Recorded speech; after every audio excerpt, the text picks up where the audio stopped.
Some truly high-stakes speed dating that happened yesterday on Capitol Hill. Donald Trump met with House Speaker Paul Ryan, which you know, which we showed you very clearly yesterday. Other high-profile Republican lawmakers were there as well.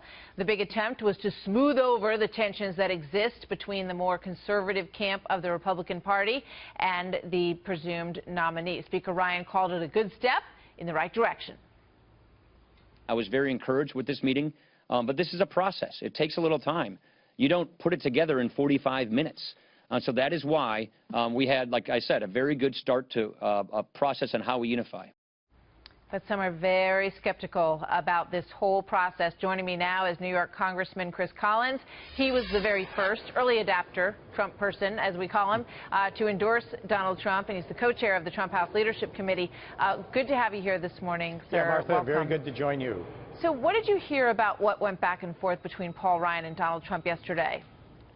Oh, it was a very positive first step, as Paul Ryan indicated. I met with Paul Ryan the day before, a group of us did, to talk about the upcoming meeting. Frankly, Paul Ryan doesn't know Donald Trump, so we were able to fill Mr. Ryan in a little bit more on how Mr. Trump operates in a smaller, closed room setting, not necessarily at a rally.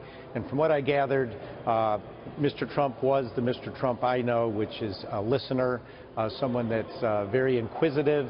And all indications are that things went extraordinarily well with Mr. Ryan. There will be more meetings to come. And certainly today at our weekly meeting, the room was overflowing. We now have committee chairs, subcommittee chairs, many members of leadership within Congress. And so the unity...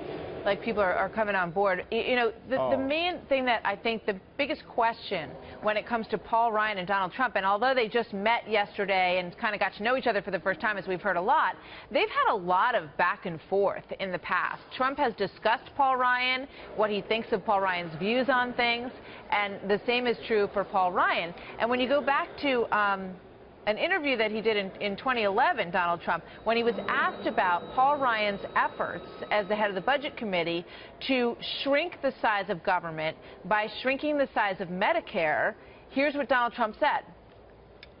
You know, Paul Ryan, I don't know him. He seems like a nice guy. Who cares? I'd rather have him not be a nice guy, but be a smart guy. Right. I can tell you this. He's a bad poker player, and he's a bad chess player. And he went on to say that it was political suicide for any Republican to try to cut the size of Medicare, saying that you absolutely cannot get elected that way.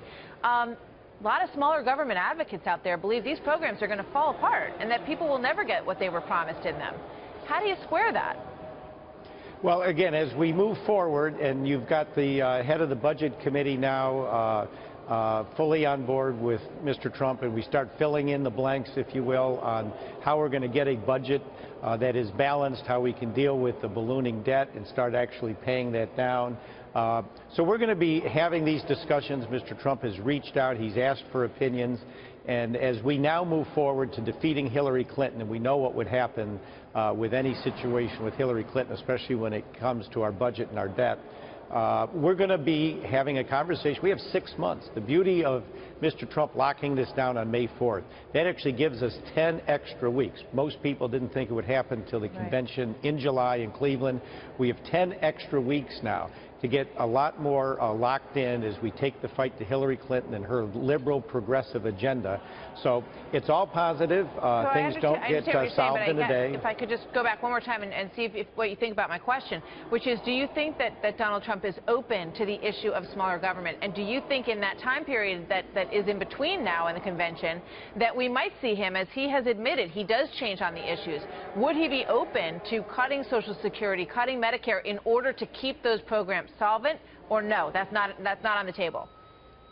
Well, what I do know is Mr. Trump is very concerned about our deficit and the ballooning debt, and certainly entitlements are part of that. And at the same time, all of us agree we're not going to impact anyone that's currently on Social Security. We're not going to impact anyone getting close to moving to Social Security or Medicare. Right, that's those not on the safety table net from programs. Paul Ryan's camp either. They're talking about That's future. correct. That's correct. So that's where I think there is absolutely a place as we continue to move forward and have this dialogue. I'm very comfortable that we'll come to a united front on how we balance the budget, start paying down our debt, and at the same time maintain the security of both Medicare and Social Security. Well, that's going to be such an interesting story to watch. Thank you very much, will. Congressman Chris Thanks, Collins. Martha. Okay. Good to have you with us today. Aye.